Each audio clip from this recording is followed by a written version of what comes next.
Hi friends, நம்ம ஊரில் ஒரே 2-3 நாள் பயங்கரமான மழை பெஞ்சாலே நம்மளாம் தூண்டி போட ஸ்டார்ட் பண்ணிடுவோம்ல.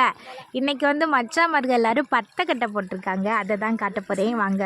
மழை கொஞ்சம் அதிகமாக இருக்கும், வயல் கொள்ளை எல்லாமே தண்ணி நிறைஞ்சிருச்சா. அம்புட்டு தண்ணியும் கம்மாயில் தான் வந்து ஜாயின் ஆகும். அந்த கம்மா தண்ணியும் அந்த வயல் தண்ணியும் ஜாயின் பண்ணுறதுக்கு கொஞ்சம் முன்னாடியே நம்ம அந்த பத்தக்கட்டை பதிஞ்சு வச்சுருவோம். பத்தக்கட்டை வந்து பைப்பு மாதிரி தான் இருக்கும், அதில் குட்டி குட்டியாக ஓட்டையாக இருக்கும். நம்ம வந்து அந்த வயலேருந்து வர தண்ணி ஃபுல்லாக அந்த பத்தக்கட்டைக்குள்ளே வந்து அந்த ஓட்டையாக பைப்பு மாதிரி இருக்குல்ல, அதுக்குள்ளே வெளியில் வர மாதிரி தான் செட் பண்ணணும். ஏன்னா இந்த தண்ணி ஃபுல்லாக நேராக கம்மாய்க்கில் போகுமா, கம்மாய்க்கில் இருக்கிற குட்டி குட்டி கெண்டை மீன் ஃபுல்லாக இந்த தண்ணி எங்கேருந்து வருது, அப்போ இதை விட கம்மாவை விட வெளியில் பெட்டராக ஒரு இடம் இருக்குமோ அப்படின்னு இதை நோக்கி வருவோம்.